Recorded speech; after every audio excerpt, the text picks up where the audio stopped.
പനിയുടെ ലക്ഷണം ഉണ്ടായിരുന്നു. റിലീഫായിട്ടുണ്ടാവും. ഞാൻ വിളിക്കാം. അമ്പിളി, മാഡം, ഇവരെ ഗസ്റ്റ് റൂമിലേക്ക് കൊണ്ടുപോകൂ. തിരുമേനി അവിടെ വിശ്രമിച്ചോളൂ. അപ്പോഴേക്കും ഞാൻ വൃന്ദയും ഫ്രണ്ട്സിനെ അങ്ങോട്ടേക്ക് അയക്കാം. ചെന്നോളൂ.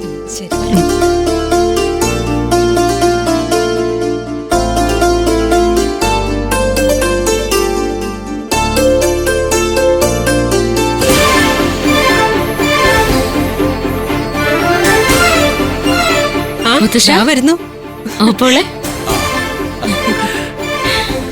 വാ മക്കളെ, നിങ്ങളെ 5 പേരെയും ഒരുമിച്ച് കണ്ടപ്പോ വിഷുക്കണി കണ്ട സന്തോഷമായി. അപ്പോ ഞങ്ങൾ 5 പേര് ഒരുമിച്ചുള്ളിടത്ത് വിഷുക്കണി വെക്കേണ്ട ആവശ്യമില്ലല്ലോ. എന്നല്ല, വിഷുക്കണി നമുക്ക് നൽകുന്ന ഒരു സന്ദേശമുണ്ട് മക്കളെ. സന്തോഷം, സമൃദ്ധി, സമാധാനം. ഈ ദിവസം അതിലൊന്നെങ്കിലും അനുഭവിക്കാൻ കഴിഞ്ഞാൽ വിഷുക്കണിക്ക് തുല്യമാവും. അത്രയേ ഞാൻ ഉദ്ദേശിച്ചുള്ളൂ. മുത്തശ്ശനോപ്പോഴും വിഷുക്കണി കണ്ടിട്ടാണോ ഇറങ്ങിയത്? വെളുപ്പിന് 4 മണിക്ക് മുന്നേ കണി കണ്ടു. ഞങ്ങൾ പുറപ്പെടുകയും ചെയ്തു. അല്ല, അനന്യമോൾ എന്നാ തിരിച്ചു വന്നത്? കുറച്ചു ദിവസമായി മുത്തശ്ശ. വീട്ടിൽ ഒരാപത്ത് നടന്നു അല്ലേ? മുത്തശ്ശ, ഇവള് അങ്കിള് വീണ് പരിക്കേറ്റപ്പോ കിടപ്പില്ല. അതെങ്ങനെ മുത്തശ്ശൻ അറിഞ്ഞു? വൃന്ദ പറഞ്ഞായിരുന്നോ? ഞാൻ പറഞ്ഞില്ല.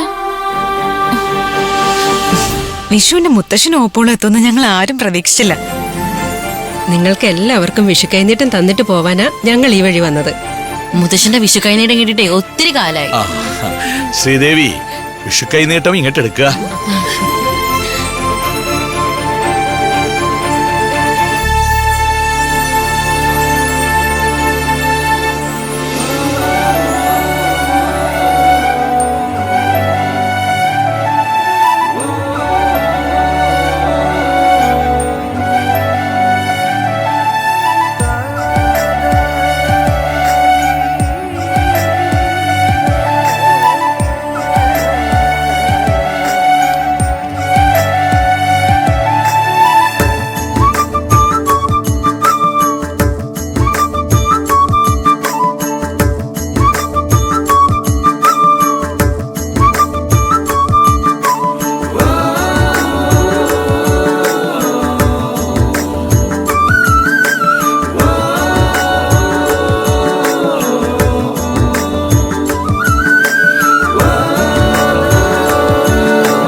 നന്നായി വരട്ടെ.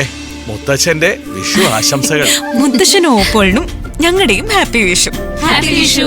ഹാപ്പി വിഷു. എന്നാ പിന്നെ ഞങ്ങൾ ഇപ്പൊ തന്നെ ഇറങ്ങുക. അല്ല, മുത്തശ്ശനും ഓപ്പോളും ഇപ്പോഴും ഇറങ്ങണോ? ഒരു ക്ഷേത്രത്തിലേക്കുള്ള മാർഗമധ്യയാണ്. ഇറങ്ങുകയാണ് മക്കളെ. വരിക. ശരി ശരി ഓപ്പോളെ.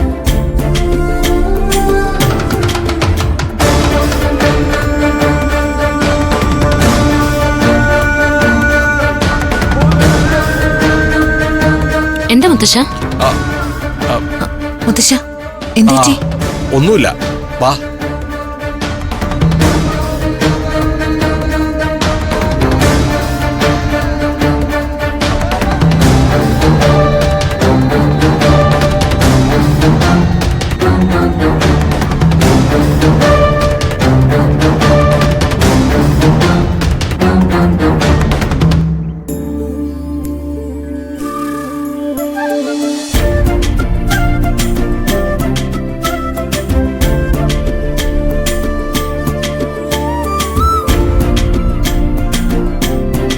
എല്ലാവരും കണ്ടില്ലേ?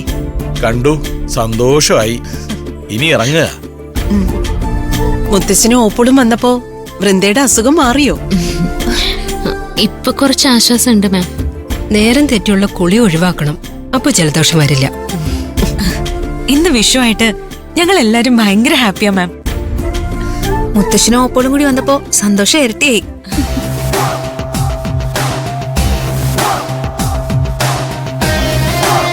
വിഷു ആയിട്ട് വിളുമാരുടെ സന്തോഷം കാണാനാണല്ലോ